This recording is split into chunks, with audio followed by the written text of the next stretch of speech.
3分鐘心領悟。一個小男孩同佢媽媽嘈交，跟住佢好嬲嘅大大聲喝佢媽媽話：我恨你啊，我恨你啊！跟住咧就衝出家門，一路咁跑到去山谷樹，跟住又繼續大聲咁嗌：我恨你，我恨你！遠處傳來咗個回音：我恨你，我恨你！呢個係佢有生以嚟第一次聽到回音，亦都唔知係點嘅一回事。佢好害怕，跟住又跑翻屋企，嗌媽媽，媽媽救命啊！山裏邊有一把好怪嘅聲音，大聲咁嗌：我恨你，我恨你啊！媽媽聽咗之後就知道係點嘅一回事，於是就帶住孩子翻去山谷樹。佢話：嗱，今次你大大聲嗌我愛你，我愛你啦！小男孩就跟住大聲咁嗌：我愛你，我愛你！跟住就聽到個回音係我愛你啦！呢件事俾小男孩上咗生動嘅一課，生活就好似回音，你付出啲乜嘢就能夠得到啲乜嘢，你付出愛，你亦將會收穫愛，就好似佛教所講嘅因果。得到啲乜嘢結果，好嘅結果都係因為你之前所種下嘅因。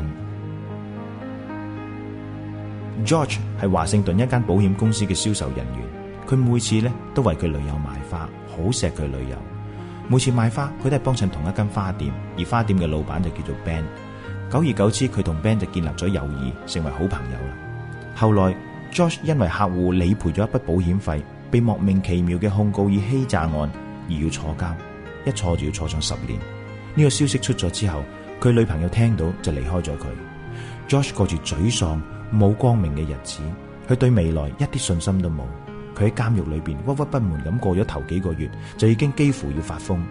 後來有一日有人嚟睇佢，佢心諗：我喺華盛頓一個親人都冇，諗嚟諗去都諗唔出有邊個嚟探望佢。去到會客室，佢呆咗。原來花店嘅老闆 Ben 亦都帶住一束花送俾佢。跟住嘅每6個月，雖然 Ben 嘅人冇到監獄去探望 George， 但係佢都會揾人送上一束花俾 George。雖然只係一束花，卻俾 George 喺監獄嘅生活帶嚟生機，亦都睇到人生嘅希望。佢喺監獄裏邊開始讀書，鑽研電子科學。原本10年嘅監獄生涯，扣除假期同埋行為良好，佢6年之後就被釋放。釋放之後，佢去到一家計算機公司做僱員。過咗幾年，學識咗好多嘢之後，佢開咗一家軟體公司。再過多幾年，佢身家已經係過千萬啦。成為富豪嘅 George 第一個諗到就要去看望 Ben。去到花店，原來花店已經冚咗。